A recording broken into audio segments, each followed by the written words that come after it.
one of the most negative aspects about cancer is that it consumes your entire life. Like, there will not be a moment that it's not in the back of my mind.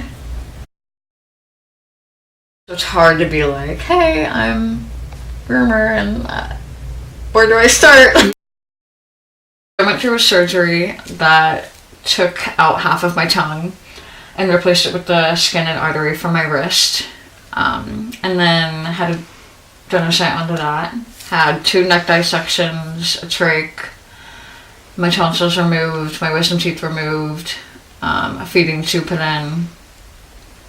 But a month after I dropped out, I started having heart palpitations and just chest pain and really unusual feelings. And so I went in to my doctor and got an x-ray and echocardiogram, and they found a mass in the right ventricle of my heart. So at that point, like, I knew it was a tumor, even though I was like, never heard of heart cancer before. And there's about 12 cases worldwide of squamous cell going to your heart. So I'm lucky number 13. My emotions around cancer are far different from, my loved ones' view of it now.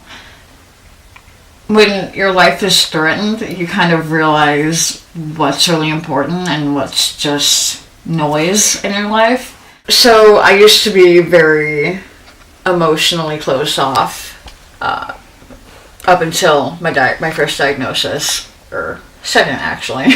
But I'd say to people who are still closed off and feel uncomfortable with being vulnerable, is that being vulnerable, or by being vulnerable, you never know who you can help in the meantime and who you can connect with. So when I got diagnosed again, it was a lot easier to deal with because I didn't question why me anymore. It was kind of just trusting that everything happens for a reason and that, things are the way they are. But when your life is threatened and, you're considered terminal, it's so much harder to watch your family because, I can cope with the idea of me dying. I can get over that. I can, go through the motions of that. But after I die, I'm not the one who has to mourn me. That's all my family. And my friends, obviously none of my family and friends want to lose me. So it's harder to watch them because they don't have any control in the situation. Whereas I feel like I have a small amount of control with at least how I view things and how I deal with it. But I can't do that for them, so.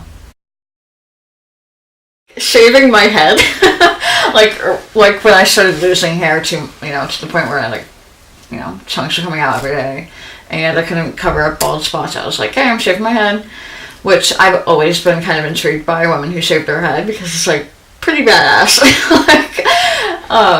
So I've always been intrigued by it. So when I did it, it felt so good to not care about what I looked like at all.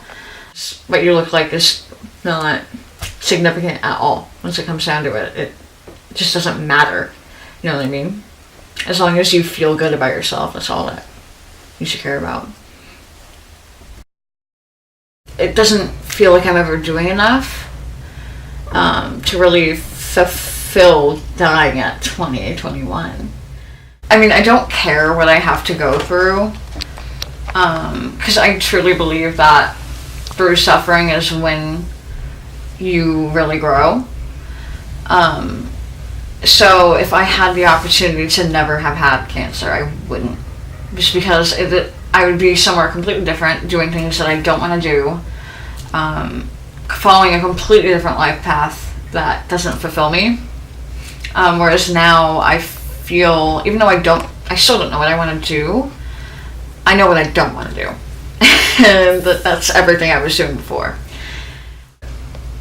Recently, my most grateful thought was just being a human and experiencing everything. You know what I mean? There's so much for you to experience that you don't realize. And they're all things that like really fulfill you.